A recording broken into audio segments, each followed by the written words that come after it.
Assalamualaikum warahmatullahi wabarakatuh. Perkenalkan, kami dari kelompok 1 akan membawakan video kami yang berjudul Sumber Daya Genetik Padi sebagai Bahan Pangan di Indonesia. Video ini dibuat untuk memenuhi tugas mata kuliah Sumber Daya Genetik yang diampu oleh Dr. Jumari, SSI, MSI. Pangan merupakan kebutuhan dasar manusia. Sebagai kebutuhan dasar, pangan menjadi perhatian bagi semua pemerintah di dunia untuk menjaga ketersediaan pangan. Kekurangan pangan tidak hanya menimbulkan masalah ekonomi, tetapi dapat menimbulkan masalah sosial dan politik. Dalam menghadapi permasalahan tersebut, disinilah peran sumber daya genetik dalam usaha peningkatan pangan demi memenuhi kebutuhan manusia. Salah satu sumber daya genetik tersebut adalah sumber daya genetik padi atau dengan nama ilmiah Oryza sativa. Indonesia dikenal sebagai negara yang memiliki potensi sumber daya genetik padi yang sangat beragam. Tanaman padi atau Oryza sativa merupakan tanaman yang menjadi makanan pokok dari sebagian penduduk dunia. Lebih dari 17.000 sumber daya genetik padi dimiliki Indonesia, di mana sekitar 10.000 diantaranya telah dikoleksi dan disimpan dengan baik.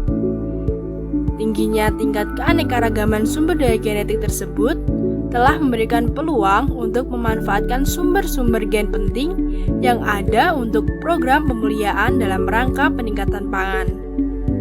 Oleh karena itu, pada video kali ini akan dibahas mengenai sumber daya genetik padi sebagai peningkatan pangan di Indonesia. Tanaman padi atau Oryza sativa merupakan tanaman budidaya yang sangat penting bagi umat manusia karena lebih dari setengah penduduk dunia tergantung pada tanaman ini sebagai sumber bahan pangan. Tanaman padi dapat diolah menjadi beras yang nantinya akan menjadi makanan pokok sebagian besar penduduk di dunia. Di Indonesia, beras merupakan makanan pokok utama. Namun, semakin hari banyak kendala yang dihadapi oleh petani dalam membudidayakan padi.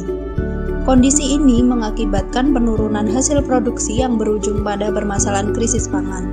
Salah satu solusi yang dapat dilakukan untuk mengatasi hal tersebut adalah dengan melakukan pengembangan terhadap varietas-varietas padi yang telah ada.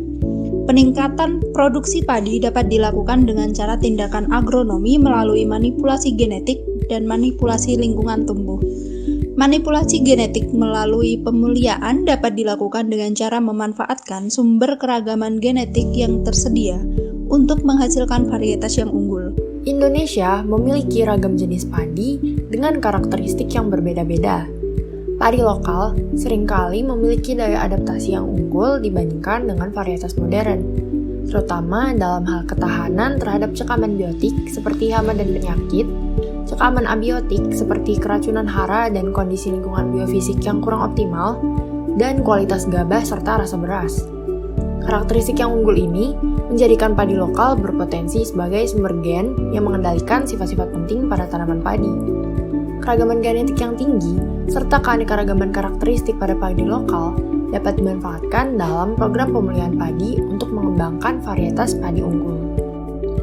Dengan tingginya keanekaragaman sumber daya genetik padi di Indonesia, maka terbuka peluang yang besar pula bagi upaya mencari dan memanfaatkan sumber-sumber gen penting yang ada untuk program pemulihan. Oleh karena itu, tingginya keanekaragaman sumber daya genetik memiliki aspek yang sangat penting untuk dipertahankan. Pemanfaatan sumber daya genetik dalam program pemulihan yang sangat intensif telah dilakukan pada tanaman padi.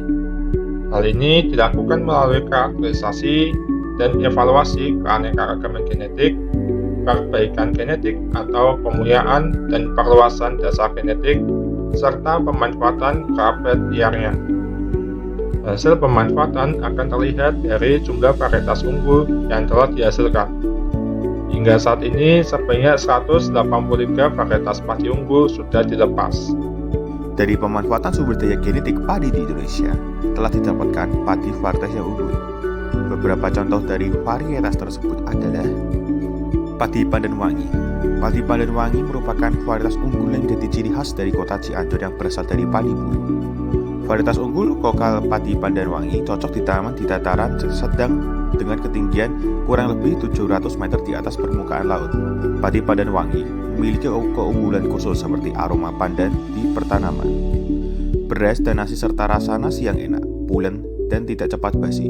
Dengan rasa yang khas, padi ini memiliki kandungan gizi yang baik seperti protein, gula, peredoksi, Fe, Cu, dan kalori.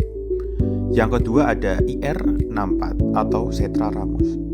Beras Cetra Ramus atau IR64 adalah beras yang paling banyak beredar di pasaran karena harganya yang terjangkau dan relatif cocok dengan selera masyarakat perkotaan. Normalnya, beras ini pulen jika dimasak menjadi nasi.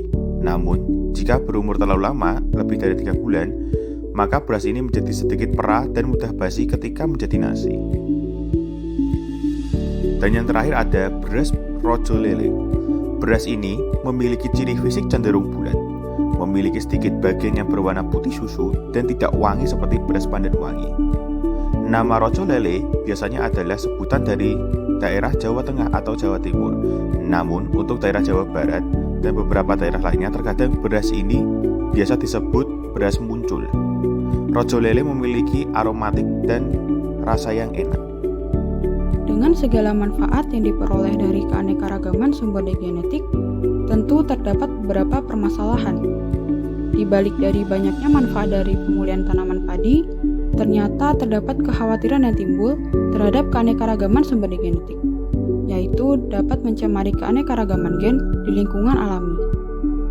Apabila tanaman padi transgenik ditanam di lahan alami, maka serbuk sari dapat membawa gen transgenik dan menyerbuki padi alami. Kondisi ini membuat gen-gen padi alami terkontaminasi dengan gen-gen dari tanaman padi transgenik. Selain itu, penemuan padi transgenik umumnya menimbulkan kecenderungan masyarakat untuk membudidayakan organisme yang seragam. Akibatnya, padi lokal lambat laun akan semakin tersingkir dari lingkungan. Kondisi seperti itu dapat menimbulkan hilangnya plasma nutfah lokal hingga mengakibatkan punahnya makhluk hidup dalam suatu ekosistem. Dengan adanya hambatan tersebut, maka perlu dilakukan upaya pelestarian. Upaya pelestarian terhadap SDG padi dapat dilakukan melalui serangkaian kegiatan, meliputi inventarisasi dan dokumentasi data SDG, yang kemudian dilanjutkan dengan kegiatan koleksi dan konservasi baik secara in situ maupun ex situ. Pelestarian secara in situ dapat dilakukan dengan lekat lahan atau on-farm conservation. Lekat lahan ini merupakan konservasi yang bersifat dinamis karena di samping melestarikan, petani juga dapat mengembangkan varietas tersebut. Pelestarian secara ex situ misalnya melalui bank gen. Konservasi dalam bank gen ini bersifat statis dan perlu digabungkan dengan pelestarian in situ.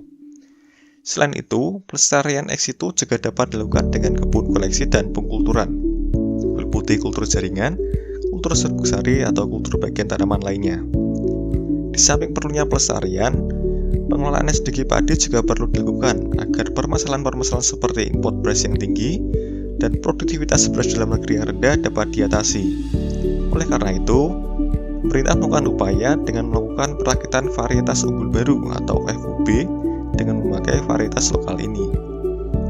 FUB ini adalah salah satu teknologi andalan yang terbukti dapat meningkatkan produktivitas padi melalui peningkatan potensi produksi maupun toleran terhadap cekaman biotik dan abiotik.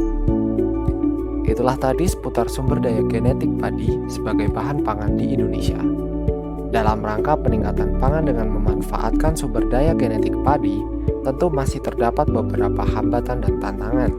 Oleh karena itu, untuk mengatasi tantangan dan hambatan tersebut, diperlukan pengelolaan sumber daya genetik padi yang lebih baik dan lebih terencana agar dapat meningkatkan pangan di Indonesia. Sekian video dari kami, semoga bermanfaat dan sampai jumpa.